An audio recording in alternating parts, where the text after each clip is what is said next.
Listen carefully. This message is not for everyone.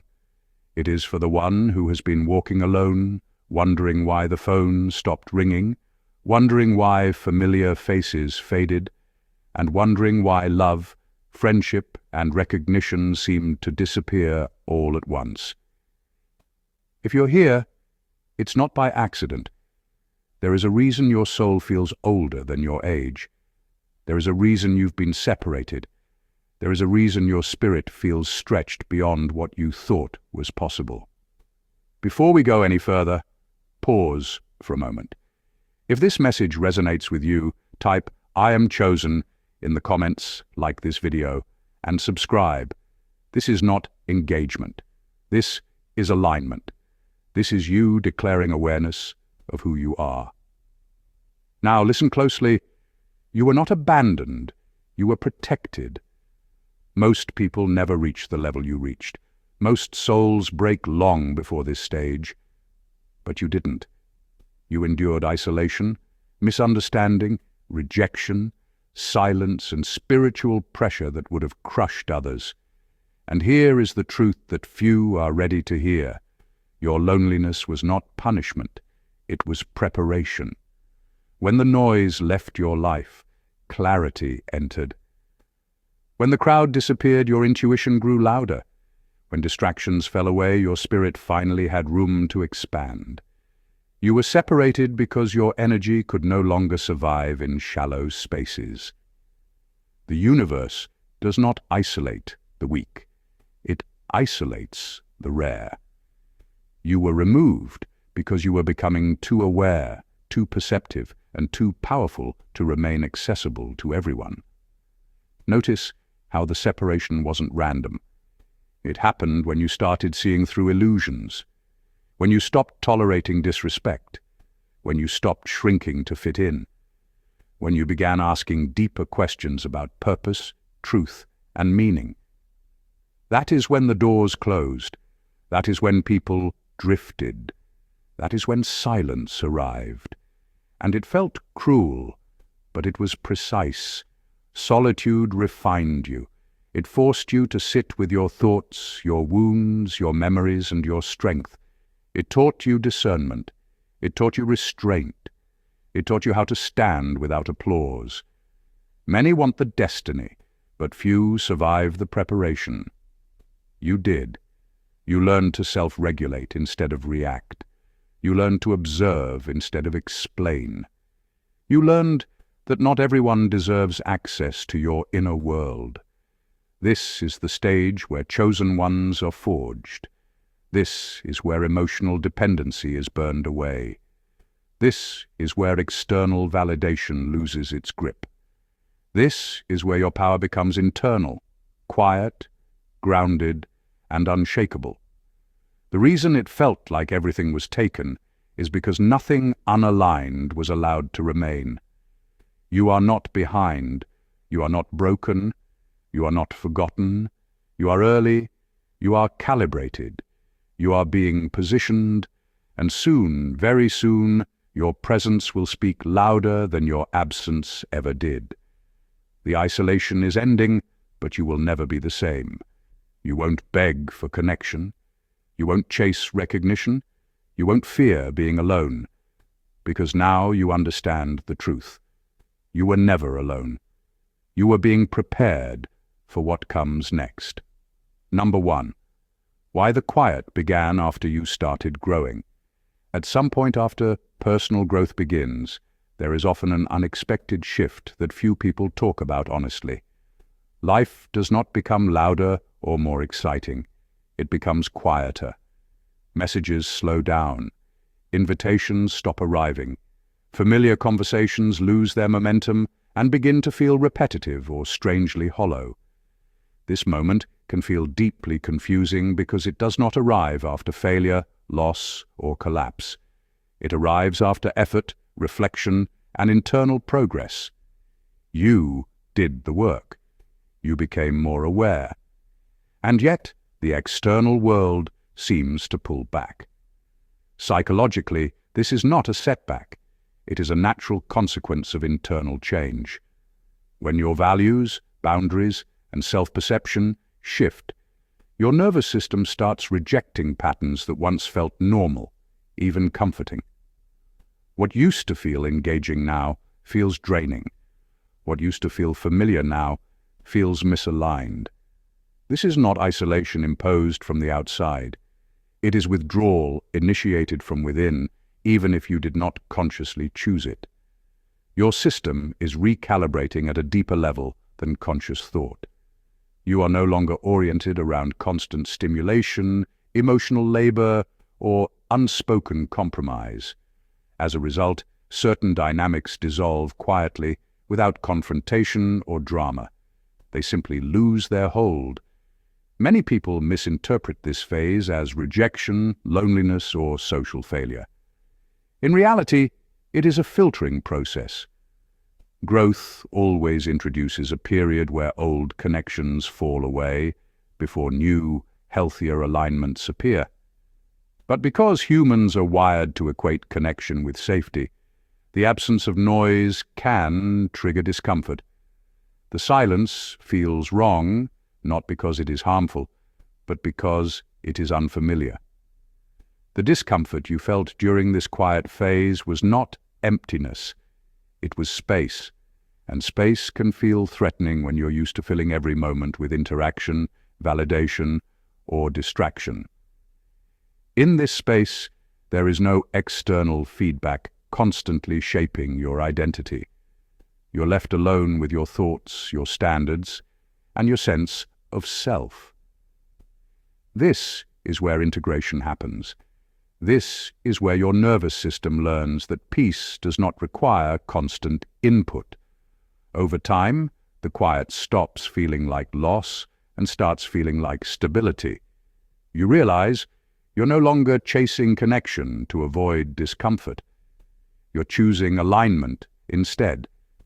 And when that happens, the connections that eventually return feel different. They are calmer. They are cleaner. They require less explanation and less effort. The quiet phase was never punishment. It was preparation. Number 2.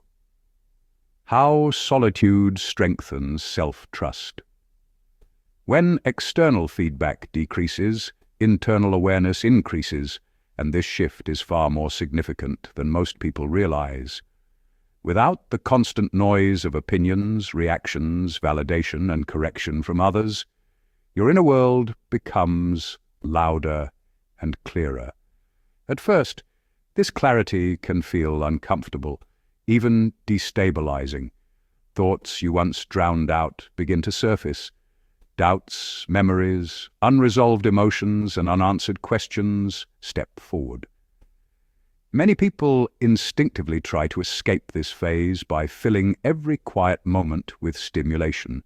Social media, entertainment, conversations, or busyness, because they have never learned how to sit with themselves without external mirrors.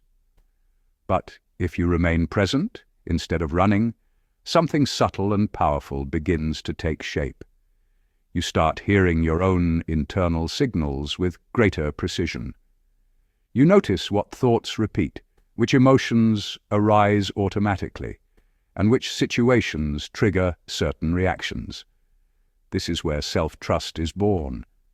Decisions slowly stop being outsourced to approval, trends, or reassurance.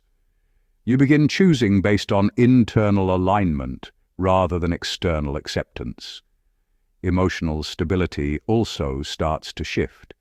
Instead of your mood rising and falling based on how others treat you, you recognize that your emotional state is something you can observe, regulate, and understand. You start to see patterns in your behavior, how you respond under pressure, how you avoid discomfort, and how you seek safety or control. This awareness is not self-criticism, it is psychological grounding. You are no longer reacting blindly. You are watching yourself in real time. Over time, this creates a deeper sense of identity. You are no longer defined by comparison, performance, or social roles. You begin to understand who you are when there is no audience, no feedback loop, and no one to impress or disappoint. This phase is often mistaken for isolation, but it is not withdrawal from life. It is a period of internal consolidation, where fragmented parts of the self begin to organize and integrate. The confidence that emerges from this process is different from performative confidence.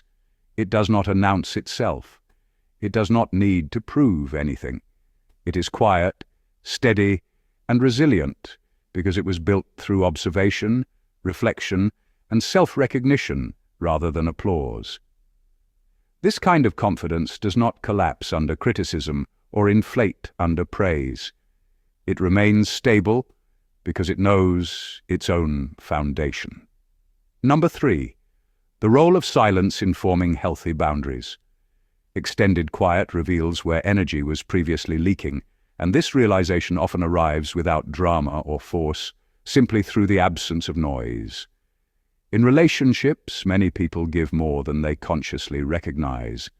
They over-explain their intentions, over-accommodate others' moods, and overextend themselves emotionally in an attempt to preserve harmony and connection.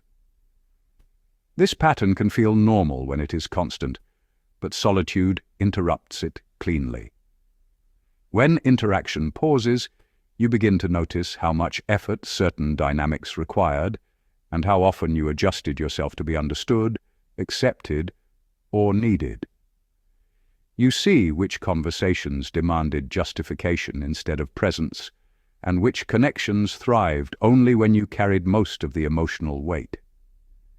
This awareness does not arrive as blame.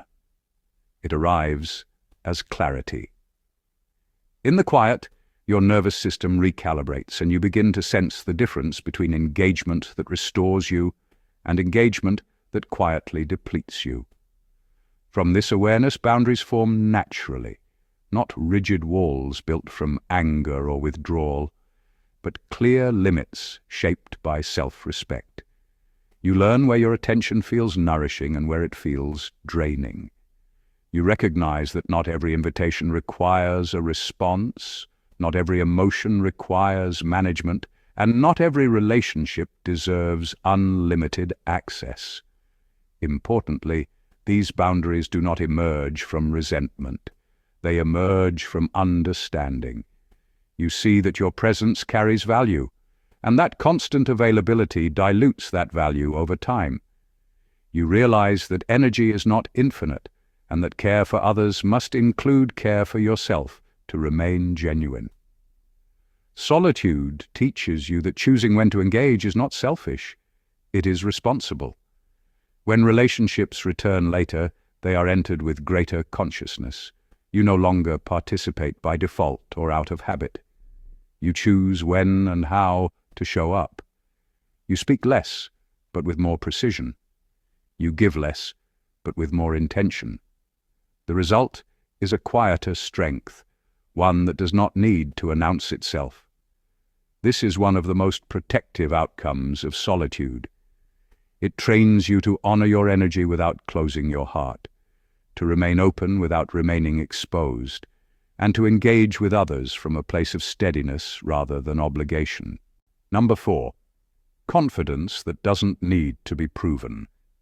When growth continues without recognition, something subtle but permanent begins to change inside you. At first, the absence of praise may feel uncomfortable, even disorienting, because the mind has been trained to measure progress through external signals. But over time, that silence reshapes your motivation. You stop moving for approval and start moving from alignment. Action no longer depends on being seen, acknowledged, or validated. It becomes quieter, more deliberate, and deeply personal. This is where a different kind of confidence forms, one that does not announce itself or seek reinforcement. It is not loud or performative. It is calm, unrushed, and unreactive. You begin to trust your own timing. You stop over-explaining your decisions or feeling the need to prove that you are evolving. The urge to defend your path fades because clarity replaces justification. Silence, once something that demanded filling, becomes a space you can rest in. It no longer feels like absence, it feels like grounding. This internal shift inevitably alters how others experience you. Some people may read your steadiness as emotional distance or withdrawal, not because you care less, but because you no longer respond from urgency. Others may feel unsettled by your presence, sensing that you are no longer operating on the same reactive frequency. They may be accustomed to interactions fueled by tension, reassurance-seeking, or constant emotional exchange. Your calm disrupts those patterns, but this change is not about detaching from people or becoming closed off. It is about attaching yourself more firmly to your own clarity. You remain present, but you are no longer easily pulled. You listen without absorbing chaos. You engage without abandoning your center. When confidence no longer needs validation, it becomes stable rather than situational. It does not rise and fall with feedback, attention, or comparison. This stability allows you to move through environments without constantly negotiating your sense of self. You stop measuring your worth against outcomes or reactions. You are able to observe conflict without being consumed by it, and recognize comparison without participating in it. Growth becomes less visible but more real. It integrates into how you speak, how you pause, and how you choose when not to respond.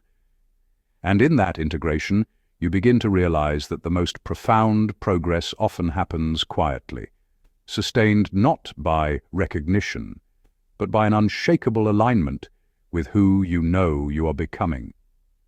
Number 5, emotional regulation and pattern awareness. One of the most noticeable effects of prolonged solitude is improved emotional regulation, a quiet but profound shift in how you relate to your inner world and external circumstances. You begin responding instead of reacting, and this distinction changes everything. Where there was once immediacy, urgency, and emotional reflex, there is now space. Pauses appear between stimulus and response, and within that pause, awareness takes root.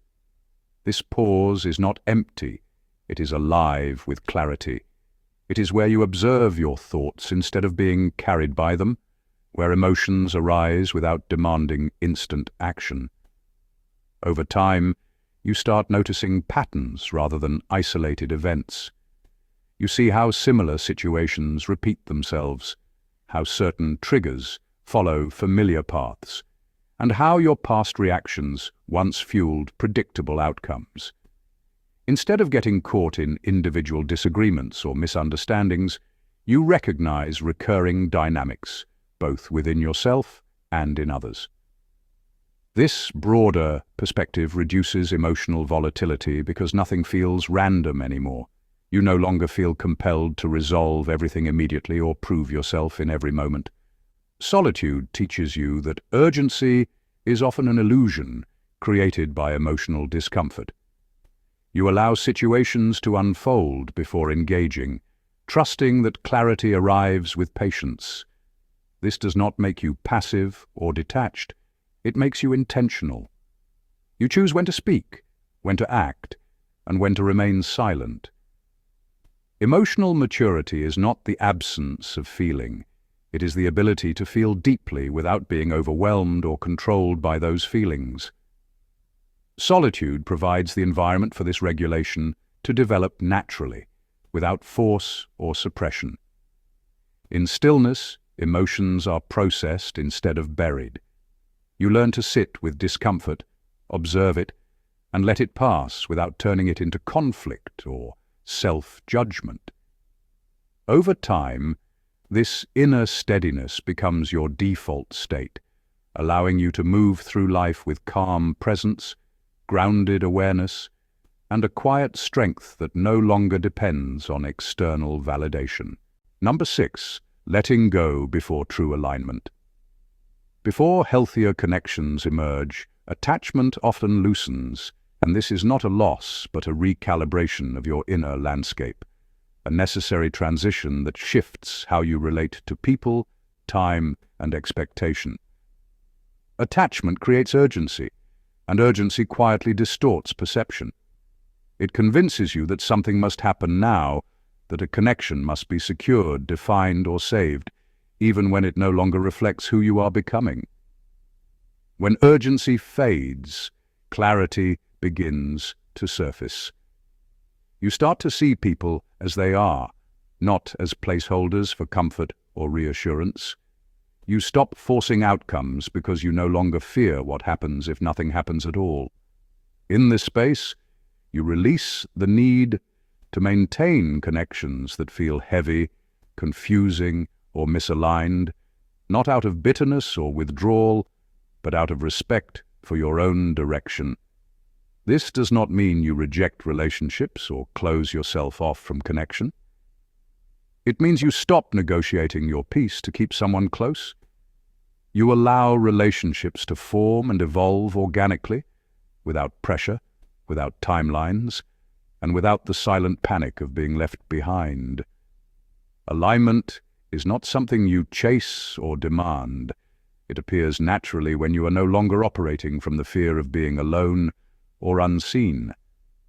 In this phase, solitude becomes informative rather than threatening. You learn that presence is more valuable than proximity, that someone being near you means little if you cannot be yourself in their presence. This transition sharpens your discernment. You begin to recognize compatibility without forcing chemistry, without over-explaining yourself, and without shrinking or performing.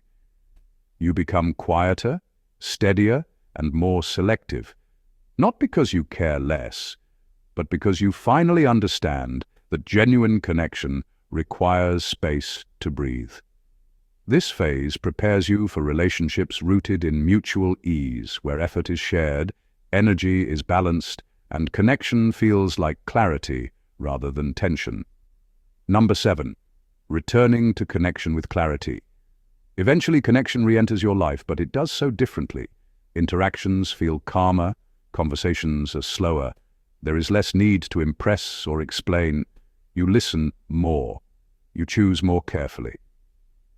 The solitude did not isolate you from life. It prepared you to participate more consciously. You bring discernment, stability, and emotional presence into relationships. This is the outcome of the quiet phase. Not loneliness, but grounded connection. The distance you experienced served a purpose. It allowed growth to integrate, it allowed identity to stabilize. And now, as life opens again, you meet it with awareness rather than urgency.